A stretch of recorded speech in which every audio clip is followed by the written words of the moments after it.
last time. I got you. We live, man. What's the deal, man? Markel, Carson, how y'all feeling? What's good, bro? What's good? Feeling great, man. Thanks for having me on. For Likewise, thank sure. you for joining us, man. For sure. Welcome back to the gym bag. I'm one half of the operation. I'm Markel. Got my boy Miles, the other half of the operation. We got a good one today. Our boy Carson Barnes, St. Pius. What's going on, bro? What's up, man? Not much, just continue to stack days. Sir. Time's here. Can't wait. For Yes, sir. sure. Just Young a couple daddy. days. Just a couple days away. Week 1 at Rockhurst, man. How camp going? How y'all feeling? Yes, sir. We're feeling great. Confidence at an all-time high.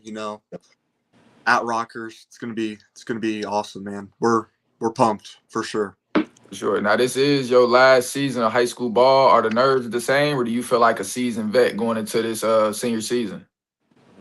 Mix of both. There's always that little pressure to perform and do great, but at the same time, I feel confident and I'm ready. I've been ready. I'm ready to. Yes, sir. Yeah. We're ready to go. I can see it, man. Like you ready to go now. Like you ready to learn Yeah. right now, man. Yeah. I like it. But before we get into what's going on right now and your commit to Washburn, I want to take it back to the beginning for the people who may not know you yet. Tell us about yourself and what got you into football and some of your earliest memories with the sports. So some of my earliest moments actually were my dad. He threw me into jujitsu Oh, when I was about Oh, 30, okay. called Brazilian Jiu-Jitsu, and I kind of just did that, rolled around with it, was doing pretty good. My dad was like, you know what, we're gonna throw him in wrestling. right. So I started wrestling about 7 or 8, and I kind of fell in love with it. Loved being physical, loved going out there and wrestling. And 8, 9ish, I started, playing football flag, and I loved. Was a really aggressive, physical kid from a young age, and pretty soon I got moved up to tackle. My parents wanted to, keep me in a little bit, but they were like, all right, it's time for him to go to tackle. Yes, sir. 5th grade, I started my first year actual football Okay. for a youth team called the Sharks. They're based out of Liberty. And that's where my football journey really began. Mhm. From that. So when you were playing for the Sharks, we see right now you're D and D tackle. So pretty much anywhere on the defensive line. Were you playing any other positions in your earlier days, or were you kind of already on that defensive line, defensive edge, starting at a young age? So it's kind of funny. I actually started playing middle linebacker. That was my Yes, first position. I can see it. The coaches, they kind of had to fill a spot, so I was playing a little left tackle, but I didn't really like that too much. Yeah, yeah. I'm trying to get in some action. Yeah, it's Yeah, what, but it's fun. for So sure. was wrestling since you started wrestling? Would you say that was like your first love as far as when it comes to sports, or do you was football always your first love, but wrestling was just introduced to you first? I mean, a little bit of both. I mean, I just started out with wrestling, so it's kind of off the bat. But as soon as I played football, football had the edge. But I still love both to this day, and Yes, sir. I compete both, obviously, as you guys are aware. And Yes, sir. they're both great sports, not only for myself, but for anyone out there, young kids, whatever. Yes, sir. For sure. Kind of tell us about that transition into middle school football. Things were starting to get a little more real, a little more competitive. Tell us about your experience in middle school. So, yeah, I attended Newmark Middle School from the Sharks over to Newmark. I still played the same position. Okay. Middle school was great for me. Um, developed and was doing really good, but I still knew I could take it to another level, and I was just trying to work every day and really push myself. And I've obviously great parents who, Shout out. for me, from a very young age, and they pushed me and do For what's best sure. all the time. So I'm very thankful for them. I wouldn't be here without them. For Shout sure. out. So at this time, is playing football at a college level already starting to creep into your mind, or are you just taking it one day at a time? What's kind of like the outlook on football at this time, going about 8th grade or so. A little bit of both. Part of me was just like, all right, I'm a young kid. I'm just trying to play football, stack the days. Like I'm thinking about high school. But there was also a part of me that was like, man, I feel like if I stick with this, grow, develop, and keep putting that work in, why can't I play college football? Anywhere. For real. And Yeah. every myself included, had the dream of going D1, doing all this, but there's a lot of people that don't realize it, but college football in general is a blessing and a big opportunity. It doesn't matter the level. 100%. Sure. For Washburn, got my shirt on here. Shout out. Sure. Yes, sir. Yeah, we preach that, like everybody is the spots are so finite when it comes to Division I offers and whatnot. But if you could play football anywhere past high school, clearly you got some type of talent, some type of skill that most people don't have, so salute to you on that. And we gonna definitely get into that. But right in that sweet spot from middle school into high school, before you touch high school, was there a moment in your middle school career where you kind of realized, or maybe even earlier that, I'm better than certain people, not from a personal standpoint, but just like a player on the field, like you realize that you can do things that other people can't do on the field? Was there a specific moment that stood out to you? That's cool. I would say my 8th grade year, especially, I had been in the system for a year under my belt now, second year 2. Had developed quite a bit, as a player and a person. And I think that really hit me and, made me realize what I was capable of and, really brought that confidence to myself of, hey, I can far. I'm going to ride this football thing as long as I can. And I was excited for high school ball. And, that was my mentality at the time. For sure. Have you, so heading into high school, have you been at St. Pius your entire high school career? So I actually attended Staley High School my first semester, my freshman year. Okay. And Pius my second semester, my freshman year. So I've been at Pius since second semester, my freshman year. Okay. Was that football related, academic related, or, a mix of both? It was just a better fit for me, as a young man and a student. I just wanted to put myself in the best position I could. For sure. And my parents, they were like, do what's best for you.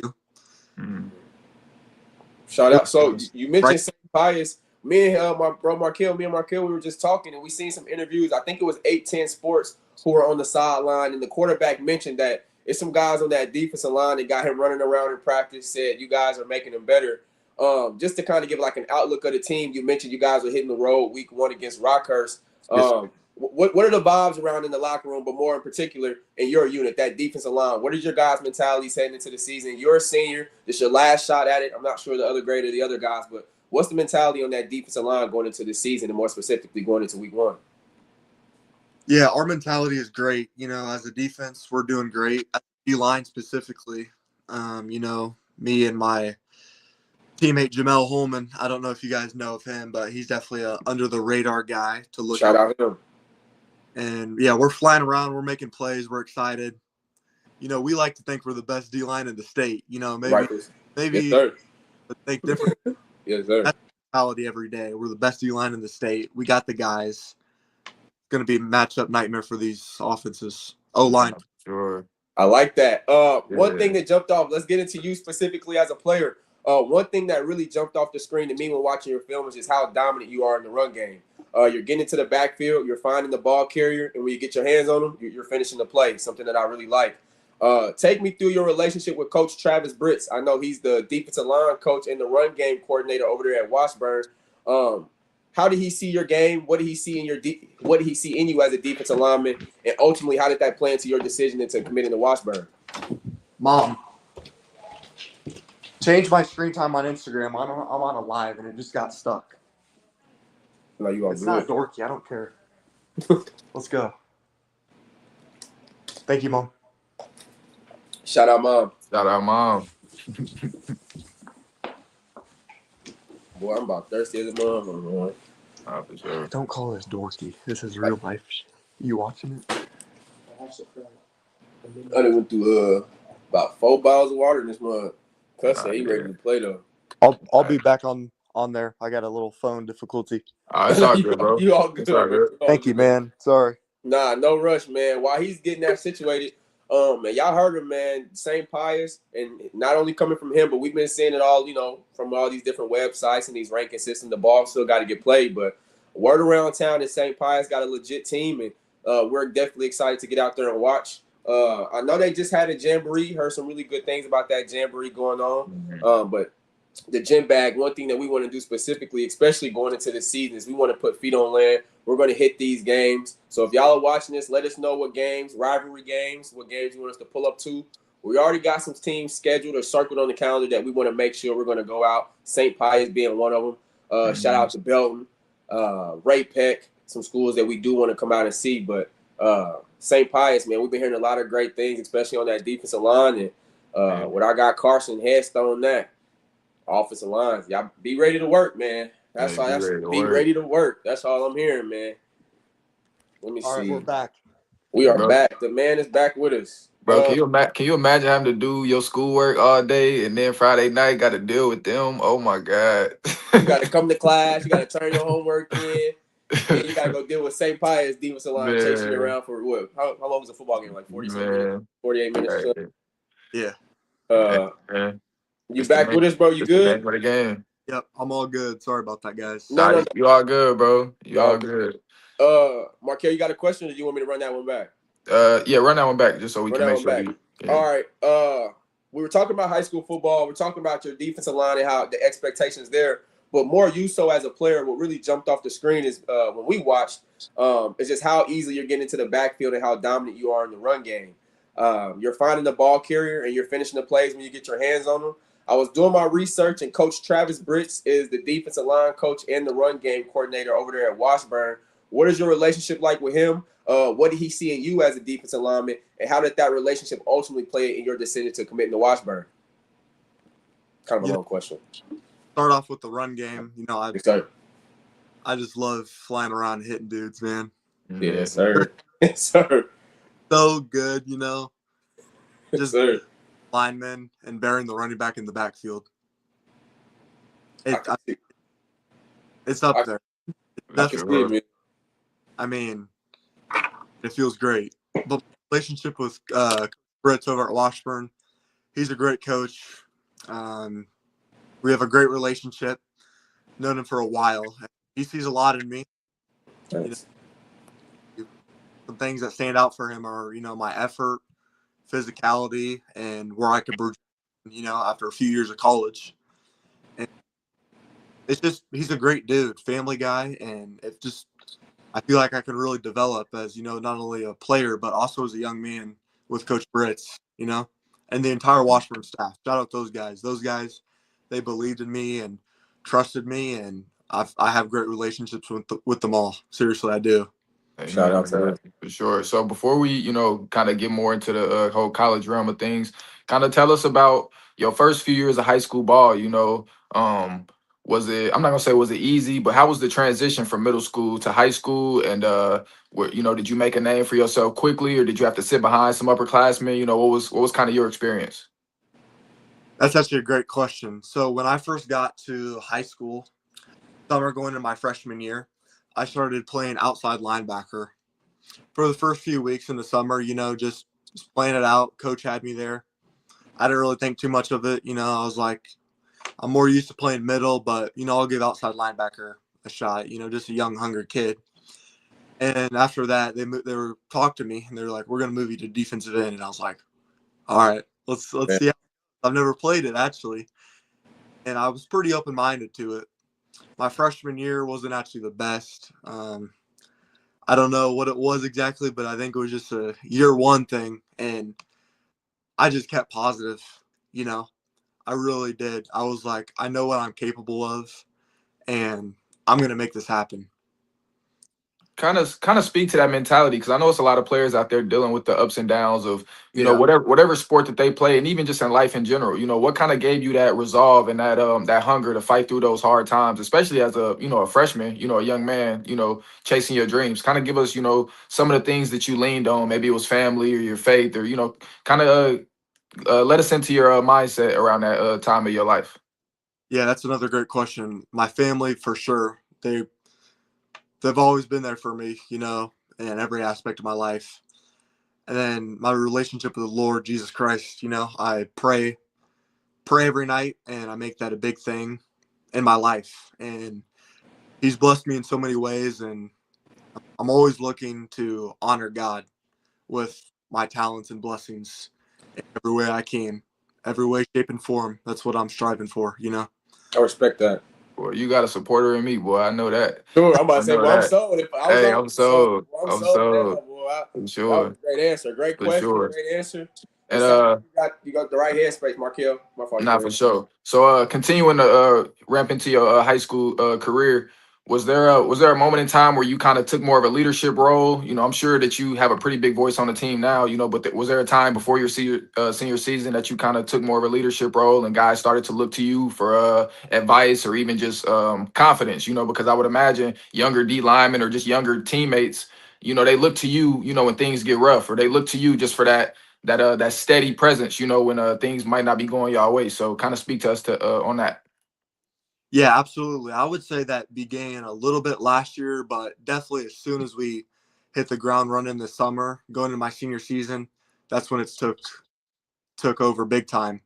And I was in the same position as a lot of these guys, just last year, 2 years ago, and I looked up to guys that helped me on and off the field, and it's just kind of taking that role, as a old guy who's been there and been through the ropes of the program in high school football. And yeah, me and my teammate Jamel Holman, we're like the leaders of the D line, we like to call it. So we're helping young guys out, pushing them, helping them with whatever it may be, technique, For whatever. sure. We take that role pretty seriously in our D line room. And I think, our coach, Anthony Simone, he's really installed that in us to Mhm. help the younger guys and, push everyone on our team to be the best they can be. And everyone has a role on our team. Just because you're not the number one guy, best guy, doesn't mean you don't serve for our team and our mission as a team. For sure. I think that's when you get the best out of a team is when the coach clearly defines the roles for all the players, whether you're starting or not. You know, as long as everybody knows what's expected of them, you know, I think that's how you get the best out of a team and just a unit overall. So shout out to your coach for that. And go ahead, Miles. You got some. Oh no, I was pretty much gonna say, just kind of going back to like you as a player and your play style. Yeah. In order to get into the backfield and make these plays, you got to be sort of quick. You got to be kind of quick. And in the offseason, I seen that you were working out with Nexus Trench Performance. Did I pronounce that correctly? Yes, How sir. did you kind of tie into that, and how does your body feel now with training for them like this offseason going into your senior year? So I've started training with Nexus Training Performance, who's run by Coach Michael Rose Ivy. He is a Benedictine D-line coach now. Shout out him. He's done a lot for me. So I started training with them the winter of my sophomore year. And I was like, hey, I didn't have the best freshman sophomore year. If I want to make this happen, I gotta get this work in, outside of stuff at school, weight room, running, that stuff, like position specific. And I really leaned on him for that. And, he's really improved me as a player and a young man, development, growth. And I would say the biggest things I've seen improve from my game are probably my get off and explosiveness, I would say. Freshman, sophomore year, I wouldn't say it was terrible, but it was nowhere where it should have been. For sure. So those two things, they kind of go hand in hand, but those are the things that have propelled me the furthest so far, I would say. For For sure. sure. Go ahead. When we was doing your spotlight video and kind of reviewing some of your tape, you know, what stood out to me is, you know, your hand placement and your leverage and just kind of always knowing how to like fit through tight spaces, you know, getting through the offensive line and stuff. And I thought that it had something to do with your wrestling background. Can you speak to that? How your wrestling background kind of helps you on the field? You know, was I off base with that, or is that something that definitely helps you? No, it 100% does. Wrestling and football, they go hand in hand, whether it's tackling, block shedding. So wrestling has definitely helped me out in the realm of football and more further D-line play. For sure. Hand placement's a big thing, you know, and I think wrestling just helps with physicality. Football is such a physical sport, and wrestling obviously too. They go hand in hand, not only physically, but like mental toughness, Mhm. I think those are two big things that a lot of guys don't have, that it matters more than people may seem. So both are great and both have helped me. Yeah, for sure. Football Yeah, for sure. helps for football. So For sure. I got a couple more questions pertaining to your actual high school career. The number 87, what's the significance behind that one? 87. I just kind of like the number, but I've always grown up liking Travis Kelsey, man. Oh, okay. Okay. And growing up, little kid, running around the house watching him. So Yeah. that's kind of the. But Okay. Okay, cool. Uh, And so where in your high school career did college interest, interest from school start to, kind of happen, and when did you start to realize that, people were actually watching and the vision that you had for yourself as a young man was starting to actually bear fruit? yeah, that's a great question. After my junior season is when things kind of started getting rolling. It nice. wasn't necessarily right after the season. Mm. It was more so the spring, where I had some coaches reach out and say some great things. And I loaded up my camp schedule pretty good. You know, Lindenwood, K State. There's the KC varsity combine. I was at my own school. You know, Washburn even. There's a lot of camps that I went to, trying to get my name out there, but also, get recruited as well. Those tie hand in hand. But yeah, I would say almost a little later than what a lot of guys are getting now, since college recruiting seems like it's starting sooner and guys are committing sooner than Yeah. previously. For sure. Let me go. No, yeah, Yeah. that's cool. That's cool. Yeah. Actually, I think with how recruiting is now. With I don't know how deeply you follow like college football, but like the whole transfer portal thing, and these upperclassmen being able to get a couple more years of eligibility. It's almost as if high school recruits is the spots were already finite, but now they're recruiting even less of those guys. So it's actually good that you found you a spot at a school that you thought was best for you. And you don't got to kind of worry about that song and dance really anymore. But were there any other schools in the running for your services and whatnot, academically and as a athlete? I actually had 8 offers, but Washburn just stuck out. Everything about the Ooh-wee. school and program, football, academics, everything. I had a couple other offers in the same conference, Missouri Southern and actually Missouri up in St. Joe. Mm-hmm. Both solid programs as well, but there's just a gap between Washburn and them. For me personally, For sure. Okay. Tell us about like those visits. We kind of love talking about these type of things. Tell us Yeah. about those visits and what stood out to you at Washburn. Not that those other schools didn't have great campuses or great coaching or anything. What kind of stood out to you when you actually got out there to Topeka and was able to smell the air, get feet on land, and kind of see if this was a great fit for you. Yes, sir. yeah, I would say a big thing that stood out to me is I had a prior relationship with a lot of these coaches, Okay. and that was a big deal for me. I want to know these coaches for a minute now, and constantly be in touch with them before I made my decision. And I just, from my visit, start to finish, everything was amazing. We had a lunch, we got to tour the facilities again, we got to have personalized meetings with the coaches, specific meetings. Got some photos, good Nice. old shoot. So everything just lined up, and it was amazing. We ate at a country club. He's For kicking dinner. it. Like, everything was amazing. Seriously, Yeah, it blew my mind away. How that's cool. That's It's one of those situations where, you go to the school that wants you, not necessarily the school that you got your mindset on that you want to go to.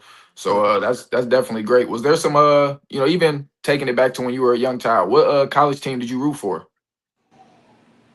I mean, kind of funny because me and my little brother, when we were little, we kind of grew up watching Alabama because they were like Okay. the best at the time. Yeah, yeah. for sure. We kind of joke about it now. We're Missouri boys, but kind of started off with Bama Yeah. Yeah. and obviously the Chiefs. But I liked watching Mizzou and just any college game. Mm. Really, I mean, Washburn now, but growing up it was kind of Bama, and then Hold on real quick. I'd watch quite a bit too.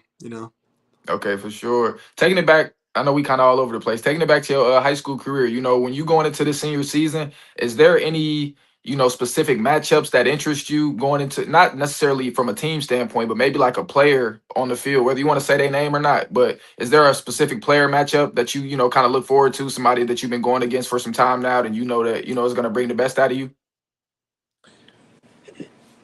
Like at my practice? No, like a different school, like maybe an O lineman, a tight end, a running back, a quarterback, just somebody who you really respect their game. If it's nobody, you can tell us. Ain't nobody messing with me. Yeah, I mean, Rockhurst is a great team to open up the week. Yeah. Week 1, Yeah. the Smet Jesuit out in St. Louis, they're a great team. St. James Academy out of Lenexa, they're a solid team with some playmakers. I don't really know much specifics, but I know the teams I just listed got pretty good guys around them, to compete with. And I think that's a big thing, because I feel like when I'm tested and, I have great competition, that raises my standard and my level of play. So it only benefits me, I feel like. You know what I'm saying? For sure. Before you Friday night, if the game starts at 8, let's just say it's Friday night, 6 p.m. What's going on in Carson's head? Are you listening to music? Do you need to isolate yourself? Do you have like a meal that you're eating before every game? What's kind of the routine before Friday night lights come on? Friday night lights, I do listen to some music. I don't do the typical pounding energy drinks or caffeine. I'm pretty pumped up as it is. So already, I just like going over some stuff, defensively. And I just like hanging out with my guys, man. Being in the locker room. We do this tradition. We eat at Casconi's out in Kansas City. Italian. Definitely recommend. Yeah. So we eat that every Friday night before the game. And, that helps us get carved up and fueled up and ready to rock and roll. So shout out Casconi's for serving all of us boys and, doing it every Friday night, literally. It's great food, man. Nah, yeah, Casconi's good. Tell us a little bit about like some high school, environments that you played in. Tell us about St. Pius, what that home field environment is like, but also tell us about some away games that kind of stood out to you throughout your high school career. What type of environments really stood out to you? Yeah, man. So I would say off the bat, you gotta go Platte County. Last year, they were up there for a road game environment. They had a rowdy fan base, and it's hard to play up there, to be honest, man. Yeah. But it was, we didn't perform the way we wanted to. But personally, I had a great game, and that also, I knew I could, but that also boosted my confidence because, like, man, I'm doing this against the Class 5 state champs. I'm just so excited for next year, man. What am I going to do against X, Y, and Z teams? You know what I'm saying? Right. So high caliber talent and teams really helps, obviously, For sure. You got another one? Go ahead, bro. Go ahead. It's Friday, like we said, we ran that Friday since outside of guys on the defensive line. Give us 2 guys on that defensive unit, maybe in the secondary, maybe at the next level, a linebacker that you just, that you're pumped to go to war with, guys that not that anybody else on the team isn't, but just maybe a few guys that you can't wait to go to war with them every Friday. Absolutely, man. I would say a big one for me is my buddy Thomas Dickerson. Okay. Number 44 out of St. Pius. Okay. He's a big one outside of the D-line room. What position he play? Middle linebacker for us. Linebacker? Okay, nice. Shout out to him. Cam Phillips, number 21. He's playing outside linebacker for us. Charlie Prince, number 8.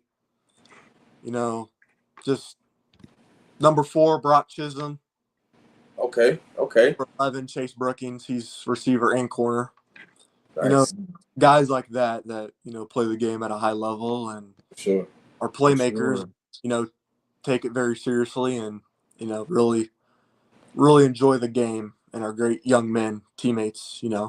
For sure. So it sounds like you got a lot of talent on that side of the ball. Kind of give us some insight to your leadership style. When you dealing with that side of the ball, y'all got talent. How do you go about leading those guys? What is your leadership style? Are you more rah-rah? Are you more lead by example? Kind of give us some insight into what Carson is like in the huddle. I'm kind of a mix of both. I like individual I'll talk to some guys and help them out. But I think a big thing that's helped me is Oh, we lost him. Oh, we lost him. It was getting good, It's all man. good. Yeah, I like this one. Carson, he liked to hit. He Bro, talked that talk. I like it. I right like here. it. Yeah. Now I got a couple more for him, so we're gonna sit around and we're gonna wait for him to tap back in. He definitely. again. Ooh. Let's go. Sorry. Oh, there you go. Anyways, I'll be back. to answer your question, Yeah. rah or kind of lead by example. I like to mix it up. I think I do both. I think a big thing that's helped me is my improvement in how I've changed my trajectory as a player and young man, and I feel like that really helps motivate young guys. But I'll hype guys up, and I'll do breakdowns still, like whatever it takes for me to get my guys going and get us pumped for whether it's a lift, a practice, Friday night lights, whatever it is. I like that. Yes, sir. For sure. My question left me as soon as I was thinking. That's the thing I got to get better at too. I was listening to you talk. I had the question in my head. Then as soon as it passed me, it's like boom, I'm one away. Good.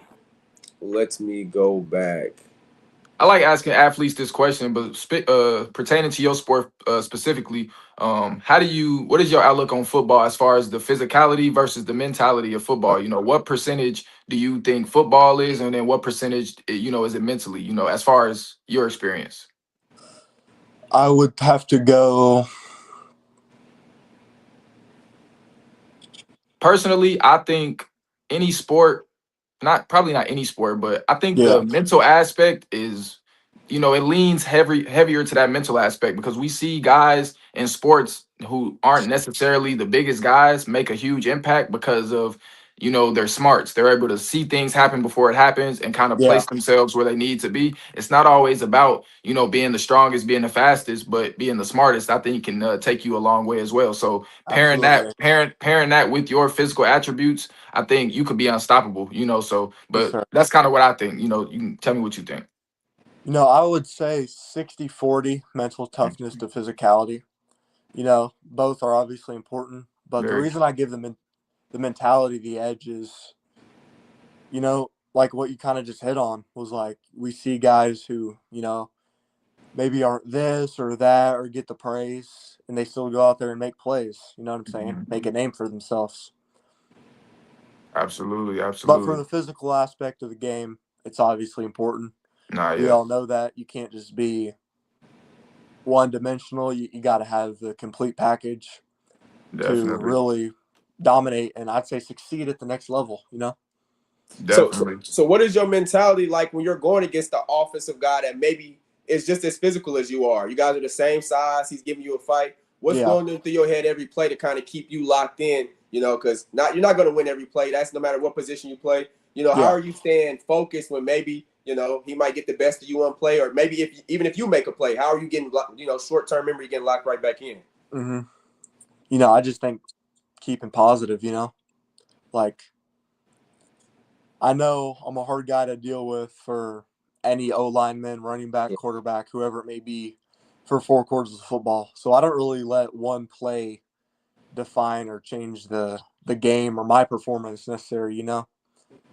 So I just take it one play at a time, and if something bad happens or doesn't go away, I just try and wash it off or brush it off, as they say, get it out of my system, and move on to the next play.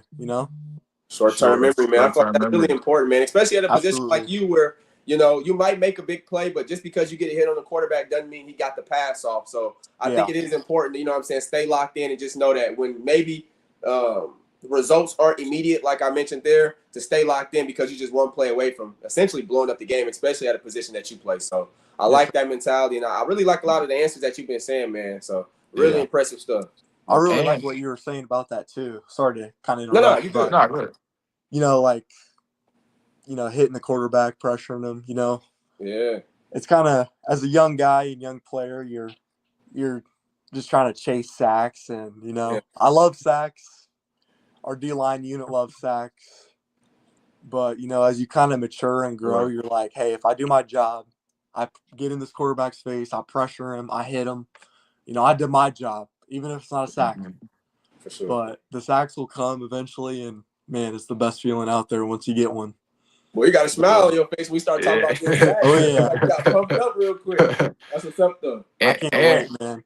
Yeah, and just like hitting the quarterback early in the game could really affect the confidence of a quarterback going into that second half because everybody's human. He gonna get tired of getting hit. He ain't gonna get that 100%. ball out with the same type of confidence. So that's definitely a big part of the game as well. And not for nothing, when you watch your film, they send a lot of double teams your way. So it's rarely do I see a guy one-on-one kind of stop you from doing what you want to do. Typically, it's when they send two to three guys your way and really make it their business to take you out of the play. So I'm sure that opens up opportunities for your teammates, and they really love playing with you because of that. So shout out to you for sure.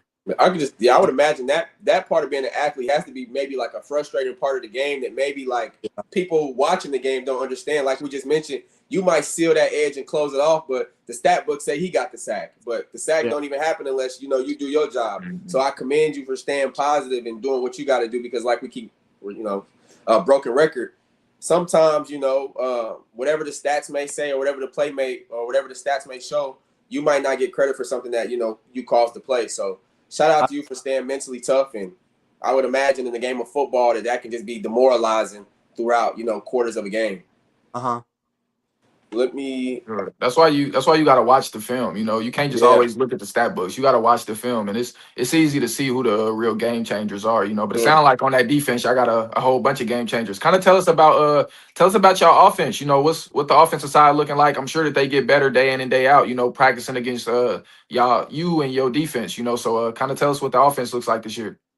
Our offenses they're looking real good, man. Led by our running back, Cannon Cruz, number 2. He's committed to SEMO. Our quarterback, Jake Nichols, and our whole O-line. They're really solid dudes. We got, Kyler Kuhn going to Mizzou.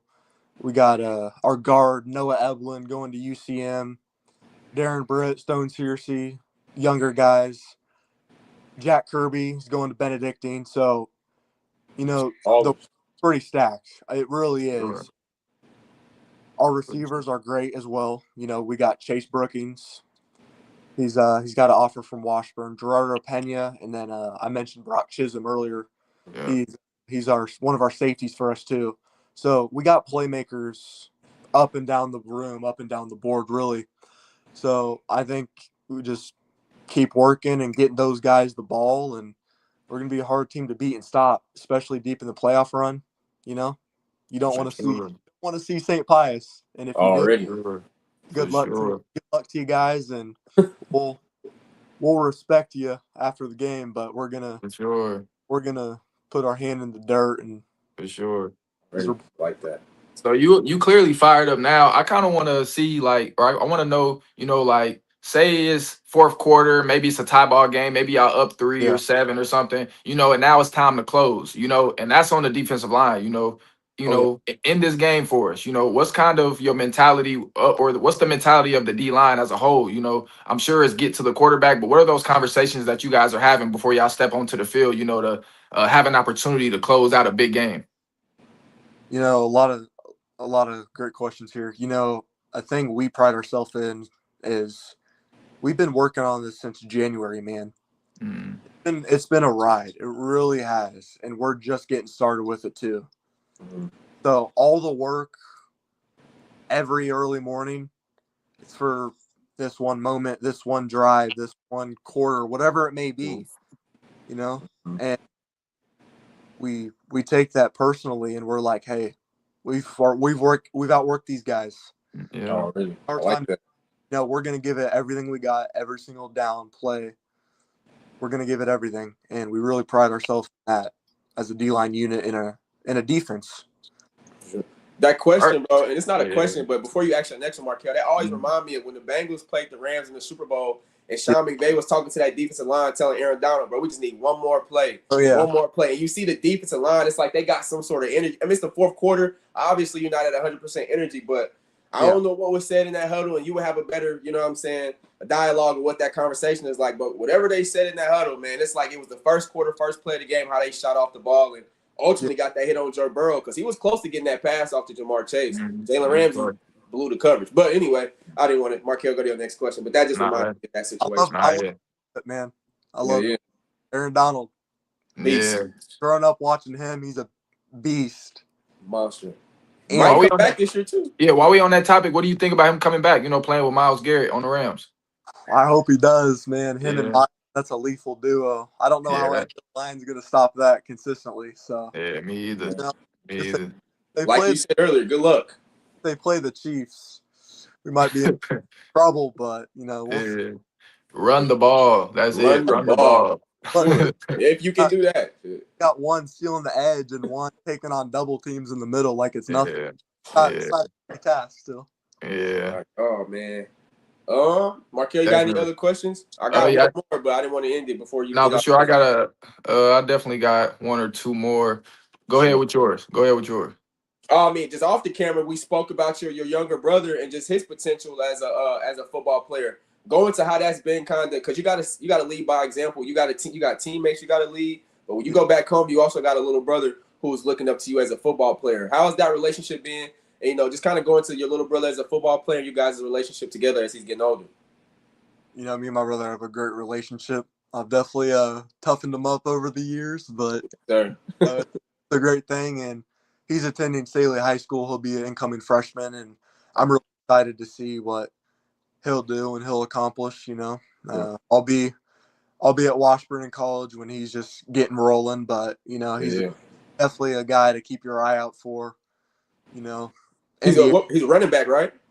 Yes, sir. Running back, plays a little slot receiver, and he's playing a little linebacker too. But he likes running back the most. That's his primary position, you could say.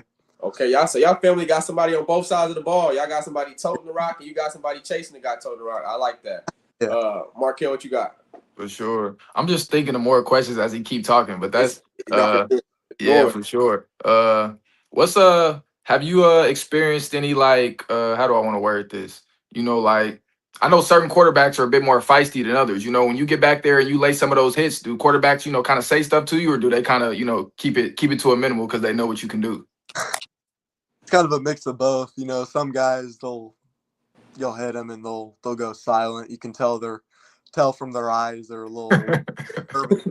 But some of them will be feisty. They'll be a little chippy and scream at you. But I don't know what to tell you. Maybe do the goal line or get the ball out sooner. One I don't know. Maybe that's for them to figure out, huh? Or the OC. Or the OC. I don't know. Change up a little bit. For sure.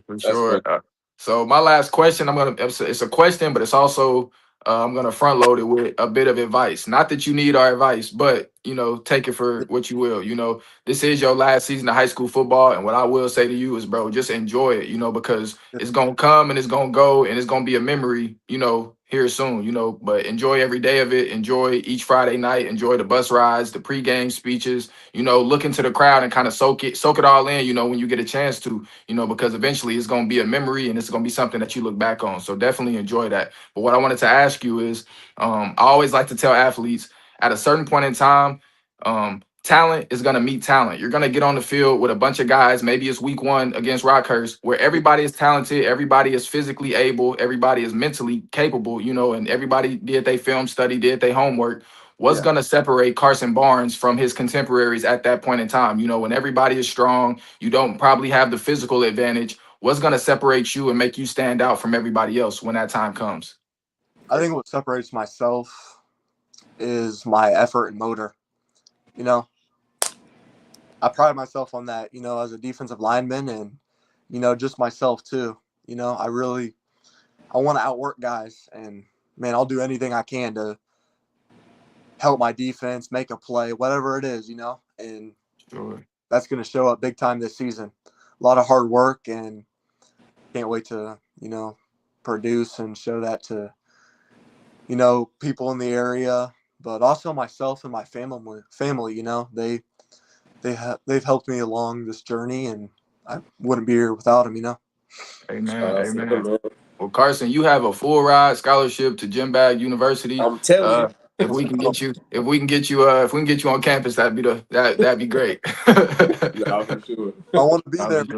For sure, man. Thank you for just taking the time out, man. We assume you got a busy schedule, so thank you for taking the time out, sitting down with us. And we're going to be watching again, praying for great health, praying for a healthy season, and that our expectation is, we think Carson Barnes is going to dominate, man. So it's up to you to prove us right, man. We have no doubt that you're going to have a pretty big season, man. So again, thank you again for coming on. Last thing. So Yes, you got the wrestling and jiu-jitsu background. Do you watch any MMA? Do you watch any, combat sports? Oh yeah, I love Oh, watching UFC, man. hold on. Talk to me. Who your all day with you, man? Talk to me. So who your favorite UFC fighters? Give me a handful of them. My favorite UFC fighters currently, I'd Yeah. say Paulo Costa. Okay. I like Sean O'Malley a little bit. For sure. Okay. Hamzat Chimaev. Okay. Yeah. I know that last. That Pereira guy. Alex Pereira. Yeah. I like Gaethje. I like Volk. Yeah. I even like Ilia Topuria. Yeah. Did you get to watch that fight at the White House? Oh yeah, I was tuned in. That was awesome, dude. That was tough. Did you get to watch this last one? Islam Makhachev and who did he fight? Ian Gary. Yeah. Yeah, I watched some of that, dude. Makhachev's a beast. That's also a guy that I like too. For sure. Like, other guy likes Diego Lopez. Yeah, Diego Lopez. Yeah. That's what's up, man. That's my type of guy right there. But I like that, man. I like that for sure. Any chance we get you an octagon? I'm down.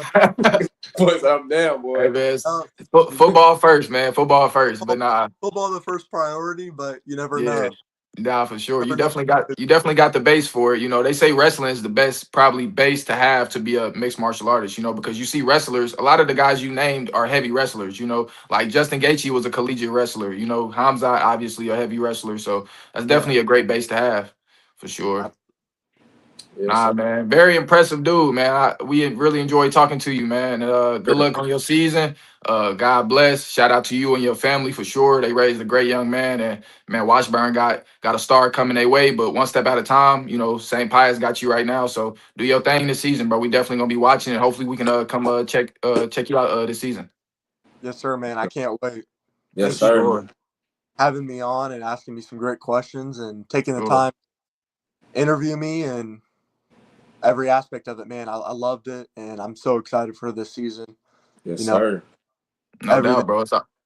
The anticipation throughout the school week, the bus rides, the team meals, pregame, the actual game, bus ride home, just everything in between, man. It's such a blessing, and I can't wait. Day in and day out. That boy ready to sack some, boy. That's what it sounds like to me. He ready. He ready to get active. I like that. He ready. My type of ball player for sure. For sure. Shout out to you, bro. It's all love, man. Good luck, and we're gonna be tapping in with you real soon. Absolutely. Man. For sure, bro. Good, man. You too. I appreciate you guys, man. Yes, no sir. doubt. Yes, sir. Yeah, I think they got them a dog, brother. Nah, for sure. They got them a dog. All right, real quick before we get off here, Markel, I wanted to hit on some stuff real quick. But did you see that new college 5 for 5 rule? They just said they accepted the Cleveland Browns tight end, but SEC and the Big Ten just put a rule together that they're not accepting guys who signed a contract. They're not accepting guys who declare NFL, NBA, WNBA are the only sports right now. And I've seen the ACC is actually going to have a meeting tomorrow to try to implement that same rule. So it looks like Lane Kiffin isn't going to get their guy. But what are your thoughts? I don't know if you got time to stick around and give your opinion on this, but dude, I got all the time. What are you right now? This is you here then? So what are your thoughts on that, man? What are your thoughts on guys going to the NFL and coming back to college? A lot of guys, it's anonymous right now, but the word around the league is a lot of guys are almost putting like a asterisk by your name. That's soft. You don't have what it takes. Well, what are kind of your thoughts, if you have any, on like guys going to the NFL and trying to come back and play college ball? Yeah, for sure. I'll start out with the 5 for 5. I think that's a great thing. Me too. It eliminates people staying in there for 7 years, 8 years, but it also gives you that time, to really grow and develop, on and off the field. And I feel like that's a great time, man. You got 5 years to really turn your life around, whether Mhm. that's football, degree, job, career path, whatever it may be. Everyone has a different path and story, and I feel like that's a great thing. D1, D2 has that implemented currently Yeah, for people that have signed a contract or practice squad in the league trying to go back. I don't really see the point. I mean, you made it to the NFL for a reason. That's a lot yeah, of hard work. yeah. And if I was in that position, I definitely wouldn't be wanting to go back to wherever college. I mean, Mhm. hey, I'm in the NFL. I've made it to the big leagues. I'm going to do everything I can day in and day out to, improve and hopefully make the 53-man roster or, whatever it is for these guys. So Sure. I don't think that's the smartest, idea, but if they're not getting the playing time or the money maybe they'd be looking for, then Yeah. I guess that could be a big factor as well. But for me personally, if I was in their shoes, I would not be doing that. Yeah, I'm with you. The 5 for 5 rule, I really like it too because it also starts your clock at 19 years old. So for guys who still might be graduating, a lot of these guys are now graduating at 17, 18. So they kind of almost have that first year to, if they need to go JUCO, if they need to play some lower level football or just get themselves together, your clock isn't starting exactly at 18. So I like how you got 5 years. Everybody starts at 19 and eliminates that eighth year guy trying to finesse his way back into, the league or whatever. Really quick, Markel, your thoughts on that? I don't want to move. Nah, for sure. I don't know. I think once you give guys the option to come back, a lot of guys will take that because when you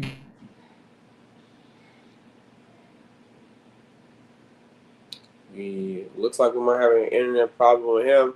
While he's getting that together, though, Yeah.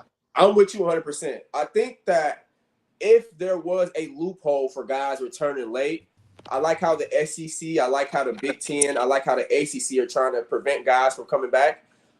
I say Yeah. send these guys to these P4 programs, these D2s. Let them, because these programs essentially build up these players and just get them snatched now from NIL. These guys, if you're good at any level, some D1 school is about to come get you. You know what I'm saying? So if you're going to allow these guys to return, which I don't think they should, my personal opinion, Yeah. but Tulane just lost their head coach. They had a college playoff appearance last year, and essentially every guy who was on that team is gone. The year before that, JMU, Kirk Cinetti, he takes everybody to Indiana.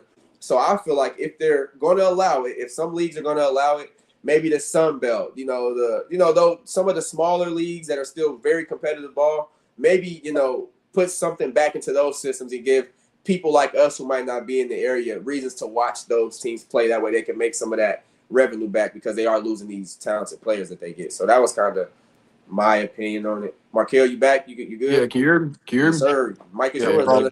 brother. they trying to get me. Yeah, But they did. but no, I was saying if you give guys the option to come back, especially guys who make it to that level and they realize, like, I'm sure once you get on that practice field in the NFL, you realize like maybe this is a little too much. If that's your mentality, I'm sure some people come and they have the mindset of a Carson that, I'm just gonna work, and I'll get there, Yeah. so if you give guys that option to come back, I'm sure those guys will, especially to make the amount of money that they're making in college nowadays. I'm sure a lot of guys will be enticed by that opportunity and want to come back. But I also agree that you're gonna get looked at, sideways. It's not like you coming back and you're coming from high school. You coming from a higher level of football, and now you coming back down. So everybody or people aren't necessarily wrong for thinking that maybe you're not cut out for what they're looking for. Because For it sure. kind of shows. It kind of shows, your mentality. Because for as much money as you can make in college, you can make a lot more in the NFL if you're that good. So I don't know. I could see it both ways, but Yeah. you shouldn't give people the option to make those decisions. You can't be mad at the players necessarily for coming back because the option shouldn't be there. Just like you can't be mad at Lane Kiffin for wanting to go get that player because the option shouldn't be there.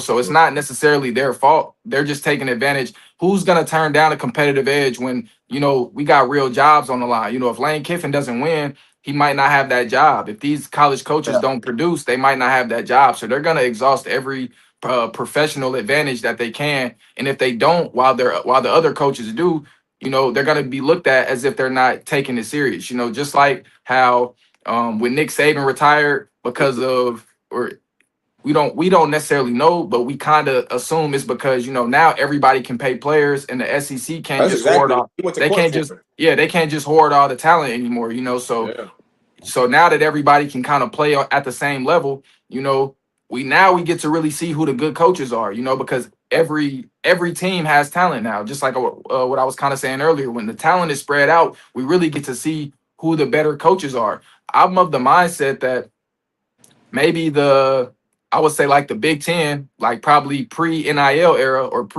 I would say the public NIL era, because It's always the money. people were definitely getting paid. But Nice. Yeah. you gotta think about it. When you got these coaches in the Big Ten who don't necessarily have, all the 5 stars coming their way, Yeah.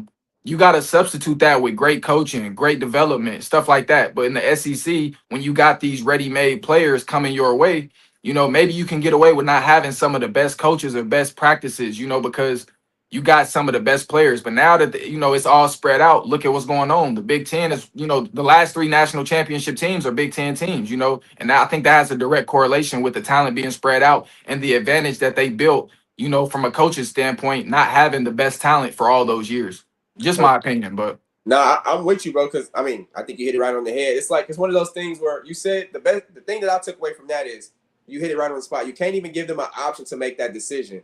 Because once you do that, like you mentioned, from a competitive standpoint, my job is on the line. I got to feed my family. So if I can get this guy who can make me take me to a 9-win team from a 7-win team and give me a bowl game, why wouldn't I take that? But that's just my thoughts on it. Real quick, you spoke on the SEC, so I want to spin back to that. Tennessee just named true freshman Faison Brandon as their quarterback one going into the season.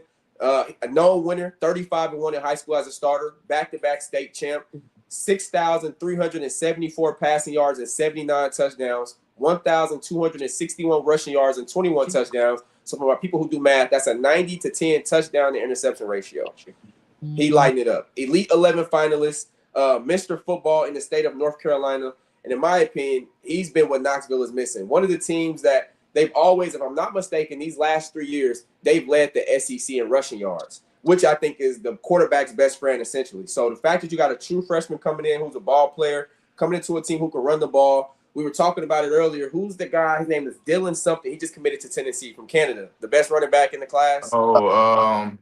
David Gabriel Georges. That guy. He's going to Tennessee too. So next year we're going to see those two guys. He can throw all the throws. He can make his legs work. I think that's going to be one of the most, from a true freshman standpoint, because I saw Jared Curtis. He lost the starting quarterback battle over there at Vanderbilt.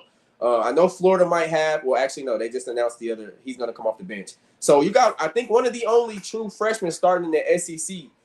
What are your thoughts on that? I don't know if you've seen him play, but how good do you think Tennessee can be? I mean, I just listed off a 90-10 interception to touchdown ratio.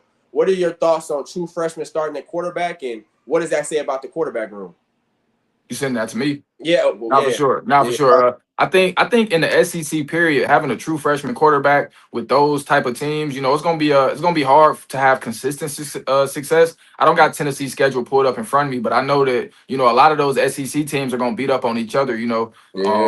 It's gonna be kind of hard. I know that. So it's a 12-team playoff, so I definitely don't think Tennessee finds themselves in that. Maybe they're a year or two away. I know the head coach, Josh Heupel. He's kind of, if he doesn't kind of steer things in a better direction this year, he's probably going to find himself on the hot seat. It just comes with the territory. But definitely a solid quarterback. I know they lost the dude. I know not lost, but he got drafted to the Panthers. Was it Brazel? Was it?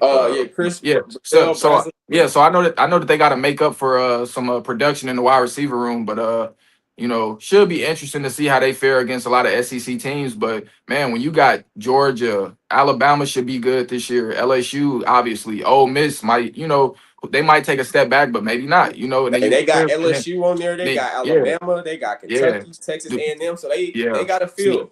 Texas A&M should be pretty solid, but just in the SEC overall, you still got Texas, you still got Oklahoma, so it's a lot of good teams, pretty top heavy, pretty good depth in that division. So I see Tennessee probably being at the bottom half of that division, but or bottom half of that conference, but maybe they're a year or so away. But definitely, as long as you got the quarterback, you got a chance. As long as you got the quarterback, for sure, and some guys to go get the quarterback. Very Mr. true. Bars. Yeah, for sure. For sure. One last thing. You spoke about quarterbacks. This isn't a question, but Yeah. for the sake of quarterbacks, they just released, according to Pete Nakos on On3, they just released the highest paid quarterbacks in college football, the top 7. Let Darian me Minter. guess. Hold on. Oh, Let me yep. guess. Let me Perfect. guess. Go ahead. Darian Mensah. Right. Is Bryce Underwood on there? No. No. Hold on. Hold on. Help me out, Carson. Uh, You got to know better than me. Shoot. Yeah, let me see. Darian Mensah. Oh, Trinidad Chambliss. yes. He It's makes another LSU quarterback on there. LSU. Oh, Sam Levitt. Sam Levitt. Yeah, that's Sam 4 or Levitt. 5. No, wait. Is 3 and is 4. Trinidad is is 3. Sam is 4. is Jaden Maava on there? No, but he should be. He should be. I don't know if Arch Manning getting paid that heavy. Is he? No. Well, let me not say he's not getting paid heavy. Millions of dollars Yeah. get paid, but like No, not for compared to sure. these guys. For sure. I know it's somebody I'm forgetting. Is John Mateer, Oklahoma? Mm-mm. No. They got all that money on that defensive line. They got the Am I missing the obvious one?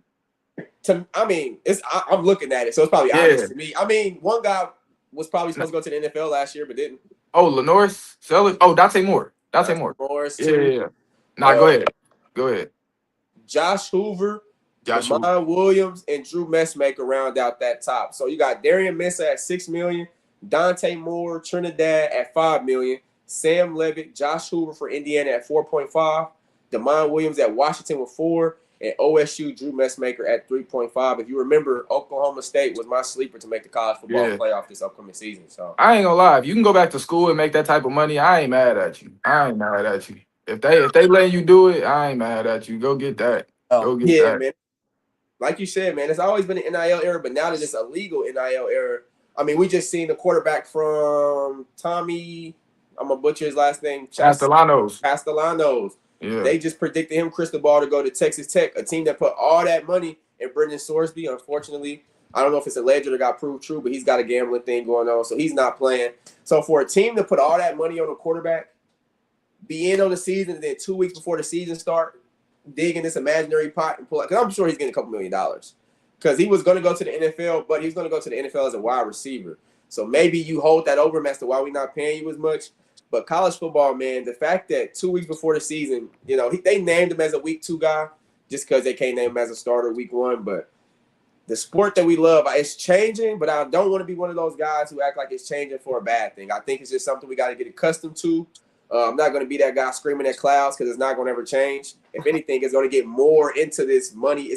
We're seeing the NFL G League essentially is what I'm getting at, as far as like finances playing a huge part in what teams operate certain ways. But that's all I have today, man. I think the only way any of this stuff gets changed is if it actually starts to affect the NFL. If it starts to cause a real ripple effect in NFL, then you'll see some type of real guardrails put in place as far as college athletics. But until then, people just gonna keep making that money and letting whatever happen. It's really the wild, wild west. Carson, while we still got you on here, Yes, sir. can you build us your perfect D line? If you from NFL talent, maybe college talent, whatever names come to mind, build the best D line that you can think of. Oof. Two edges and 2 interior D linemen. All right, I'll start it off. I'll go current players. I'm taking Myles Garrett and end. Okay. Can we say Aaron Donald's back? For sure. Go ahead. Sure. I'll put Aaron Donald D tackle. Sure. I'll go. Currently, I'll go Max Crosby at my other end, man. Okay. Mad Max. Okay. Okay. I like Mad Max. Okay. And it was a toss-up between him and Nick Bosa, but okay. I think Nick Bosa's a little hurt. I love Nick Bosa, though. He's a beast, too. Okay. Off the ACL. Yeah. Markel, let me hear your D-line. And then, hold on. Oh, let him finish. Yeah.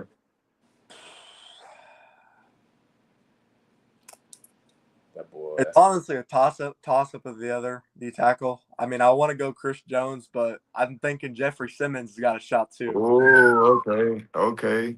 Solid. Now, I'll you kept. I'll go Jeffrey Simmons. Okay, that's a good. I like that. That's a scary D line. Now you said currently. Now, do you have an all-time list? All time? Yeah. Ooh. If you don't even worry about it. But I'll go Aaron Donald, I'll go Warren Sapp. Excuse me. Oh, Ooh, okay. You taking it? Okay.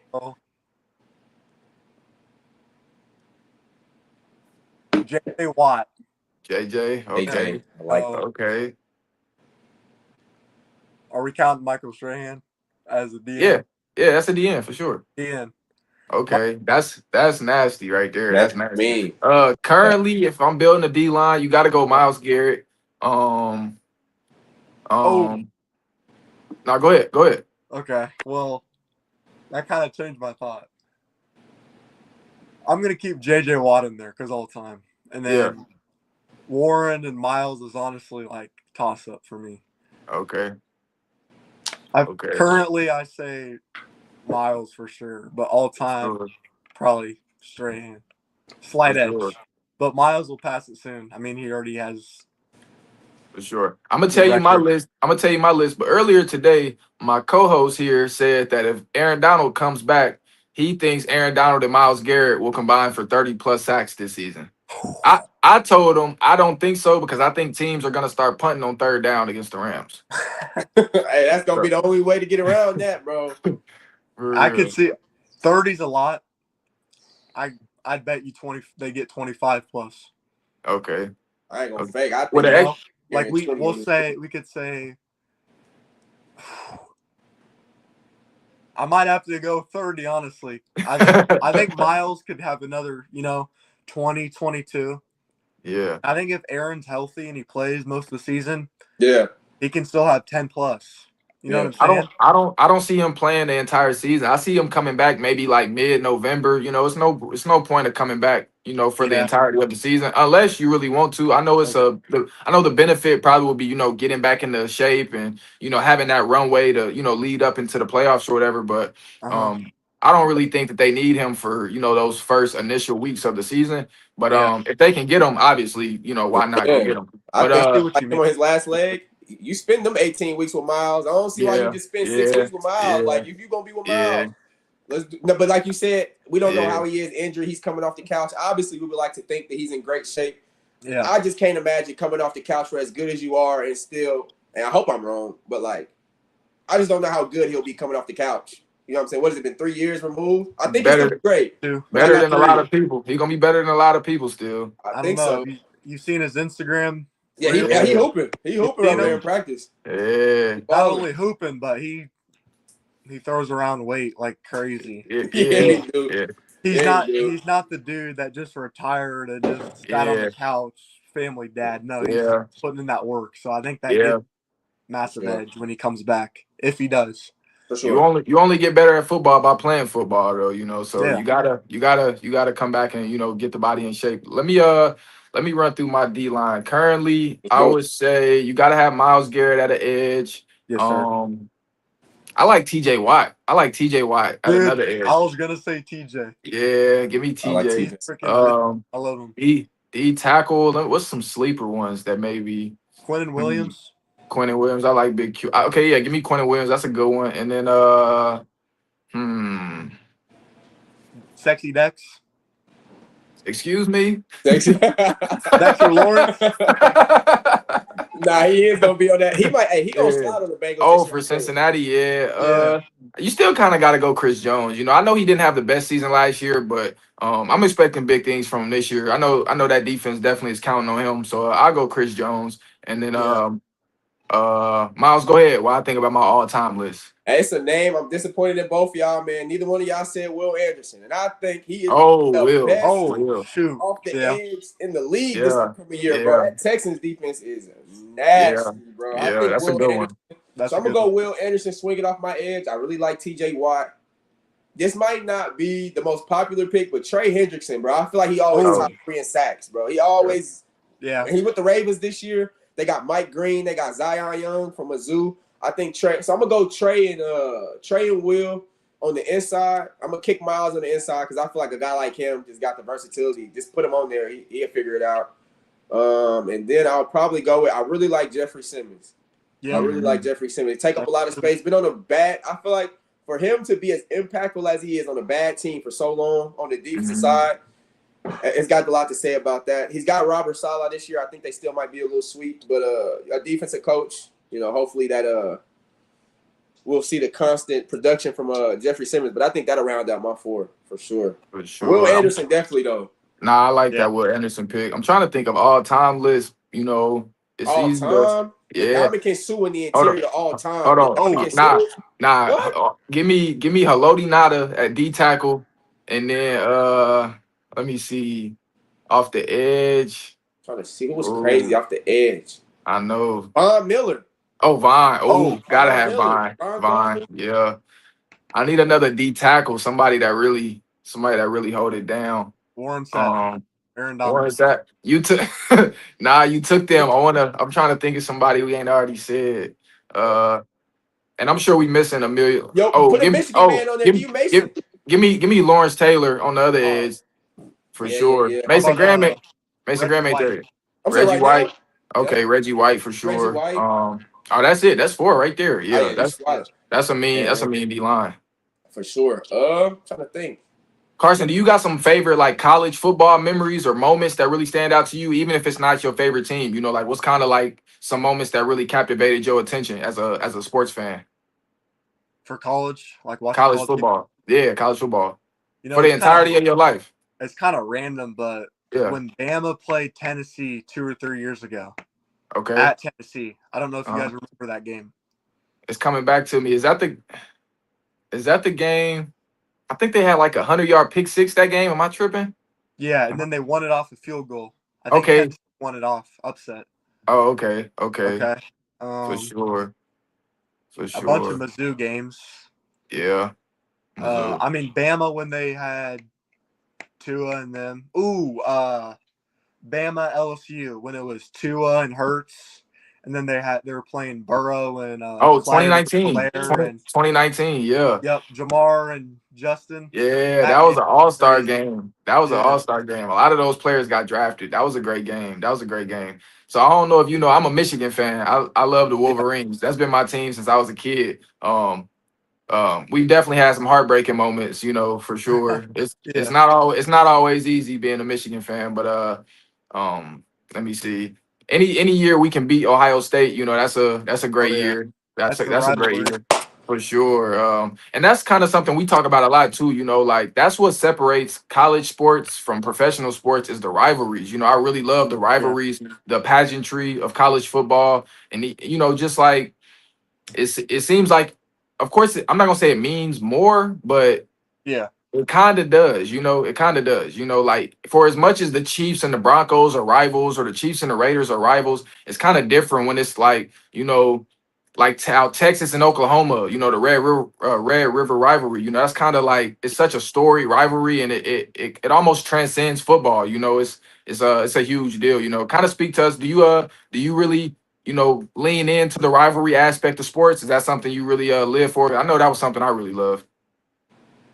Yeah. I mean, I agree with you honestly. For Like I feel sure. like the rivalries in college are better than the NFL, Okay. and I think it's just like maybe the college fan base is a little, but at the same time, they almost feel like more historic in a way. Mm-hmm. The NFL rivalries are great.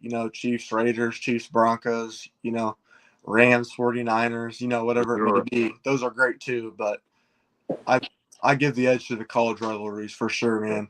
And maybe it's just the atmosphere too. Like when you look Yeah. into the crowd and it's like, you almost forget when you're watching a college football game, these are still young kids, young adults, So when you look Yeah. into the crowd and these are these people are still in that age range with these people, So it's almost like everybody is the same, So it's definitely Back in the something day, we they was playing for something now, but now these mugs stepping on college fields, millionaires. So it's yeah, still, I mean, yeah, not that that's taken away from the competitiveness because it's still tradition and things like that. They're still young players, so I feel like Yeah. really the youth in it is going to keep the energy alive.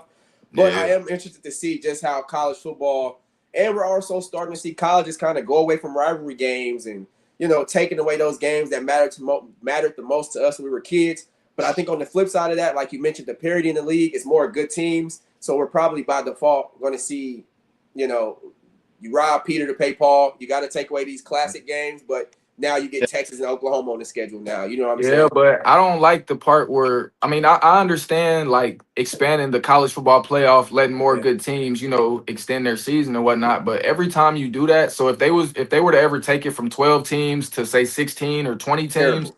now those end of season matchups, like think about Alabama Auburn at the end of the season. That game should mean something. But if it's a 24, if it's a 20 team playoff, you can realistically lose that game, be 9-3, and still get in. Think about Michigan, Ohio State. It used to be if you win that game, you going on to the Big Ten championship, you going to the playoff or whatever. But now, if you continue to expand the playoff, the winner, the loser of that game, you can still say at least we're still going to the playoffs, and you might have to play that team again. Like, what was that 2011 when LSU beat Alabama in the SEC championship game, and Alabama still made it to the BCS national championship game and beat LSU. That should have never been able to happen.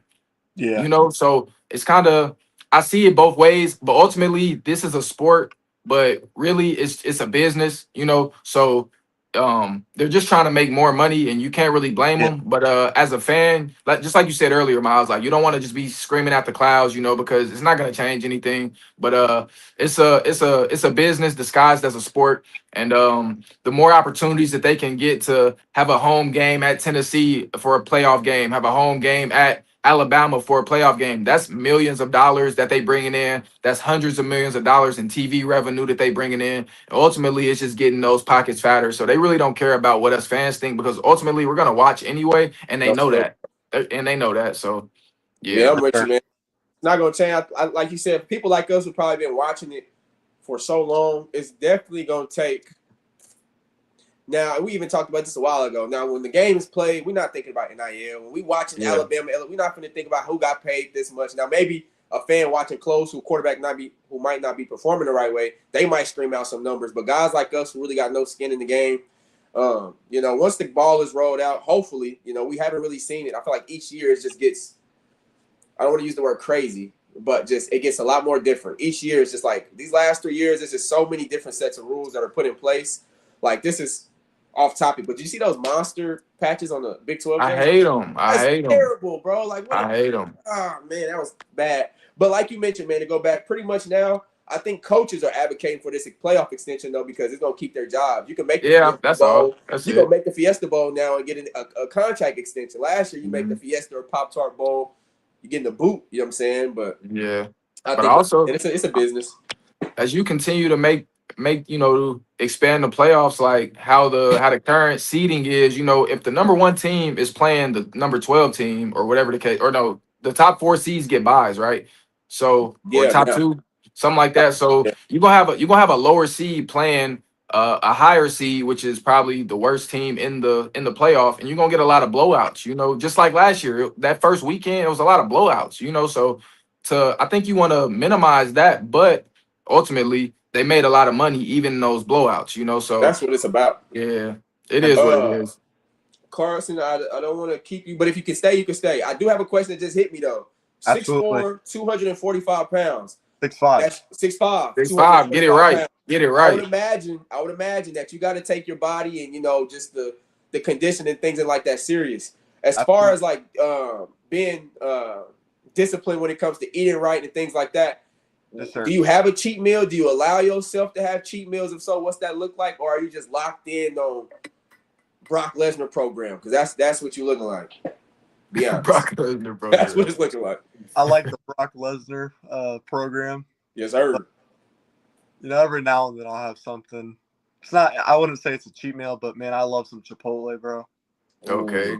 Ooh. Okay. I'm not really picky. There's a place called Froyo. It's frozen yogurt. It's not actually. I like that. Some Andes. I'm not too picky, particular, but an occasional, every once in a while, ice cream or something is treat yourself. Pretty good. Sure. For sure. Chipotle really not unhealthy, I guess it depends what you get, but yeah, it's not. You're getting rice, steak, veggies, like those 3 things right there are healthy and good for you. You know what I'm saying? Yeah, for sure. A little bit of none of that ain't gonna hurt. For sure. Oh, For it made sure. me think that I was just watching this bodybuilder and I was just watching his breakfast, bro. He ate like 15 pancakes and I just seen The Rock. Have you seen The Rock breakfast, bro? Oh, Yeah, yeah. it's cheap Dog. meal good. Plate this big of protein pancake. He's smashing all of it, bro. I'm like, no way, bro. That is ridiculous. He is a Hey, beast. He is a hey, beast. man, but I mean, respect to The Rock, but that's not natural, bro. You don't That's think not so? natural. Think. No, I don't know. I don't You know for sure. think you think that's not, man, come on.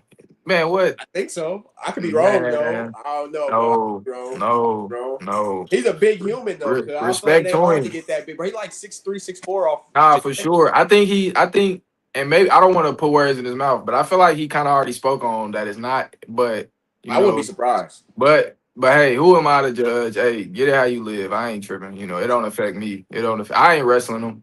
Hey, facts. Facts. Hey, I ain't I finna. ain't wrestling him at Uh, all. At all. I gotta go get some things together with my son before he go to sleep. I Right gotta on. go read the bedtime stories and do all that. You know, gotta go do my due diligence. Yes, sir. Again though, Carson. I mean, we've been on here for an hour, 20 minutes. Hold on, I got Yeah. another one. Oh, I got another one. well, you got Let's it. I'm hear it. about to go. I gotta Not go for do sure. that. Shout out to y'all. Appreciate you again, bro. Markel, hold it Leave, down. leave us with a movie to go watch, Carson. What's a good movie for us to go watch? A good movie. Yeah, Football movie, I'd say The Program. The Program. Okay, I don't think I know that one. Old school. Okay. I like that one. Okay, for sure. We appreciate you, man. Thank you for your Yes, time. sir. You've been real gracious with your time with us, and Absolutely, man.